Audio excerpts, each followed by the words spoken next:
Pinto beans start out speckled, but lose their pattern once cooked. Raw, they're covered in brown blotches on a light background, but heat turns them a solid tan color. They come from Mexico and the southwestern United States, where they were grown long before European settlers arrived. Pinto beans are actually the most eaten bean in the US, more than black beans or navy beans. Most people just don't realize it because they usually eat them mashed, as refried beans in burritos, or on top of nachos. Kidney beans need to be cooked properly before eating. Raw or undercooked, they contain a natural substance that can upset your stomach badly. So, thorough boiling is important, not optional. They trace back to Central and South America and later spread to Europe through trade. The bean is dark red, smooth, and curved, which is exactly why it got its name, since early Europeans thought it resembled the kidney organ. A slow cooker on low heat sometimes doesn't get hot enough to fully break down that natural substance. So many recipes call for boiling the beans first. Kidney beans are the classic choice in American chili.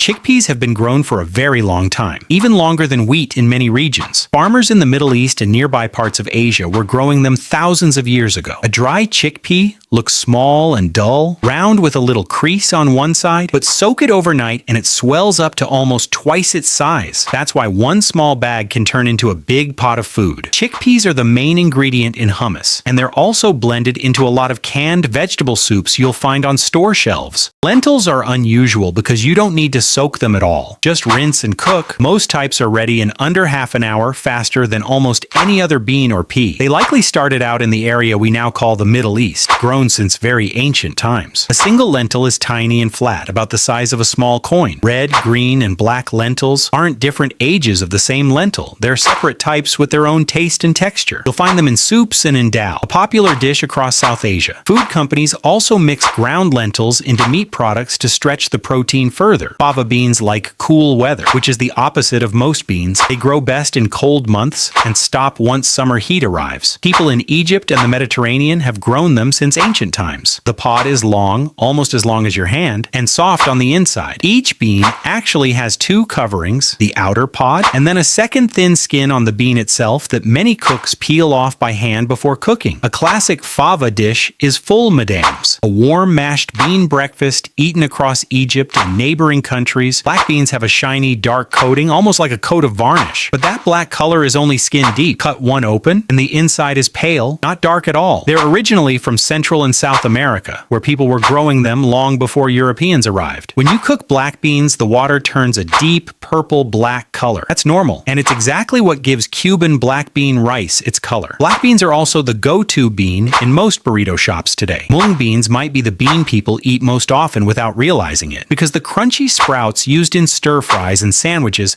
come from mung beans, and they look nothing like the whole bean. They likely come from South Asia and spread across much of Asia over time. The raw bean is small and green, turning pale yellow once you remove the skin. Mung beans sprout faster than almost any other bean, sometimes in just a couple of days. They're also used to make glass noodles, a common ingredient in Asian cooking, and they show up in traditional sweet dishes too. The peanut isn't actually a nut, it's a legume that grows underground, which makes it more of a cousin to beans and lentils than to almonds or walnuts. It likely started in South America and later spread to Africa, Asia, and beyond. What's unusual is how it grows. The plant flowers above the ground, but then a stem bends down and pushes the young pod into the soil to finish growing. Peanuts are nearly half fat by weight, which is why they're so good for making oil. Today they're turned into peanut butter, cooking oil, and sauté sauce. Adzuki beans are treated as a dessert ingredient in Japan rather than a savory food, which surprises a lot of people outside East Asia. They're cooked down with sugar into a sweet paste called anko,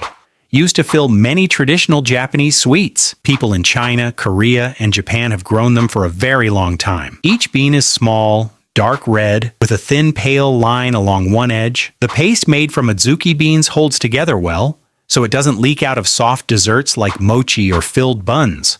Edamame is really just a soybean picked early, while it's still young and green, before it has a chance to dry out and mature. It's been grown in China and Japan for hundreds of years. The pods are bright green and slightly fuzzy, with small bumps showing where the beans sit inside. Timing matters a lot. If farmers wait too long to pick them, the beans turn starchy and lose their natural sweetness. Today, edamame is often the first small dish served at Japanese restaurants, and it's a popular frozen snack worldwide.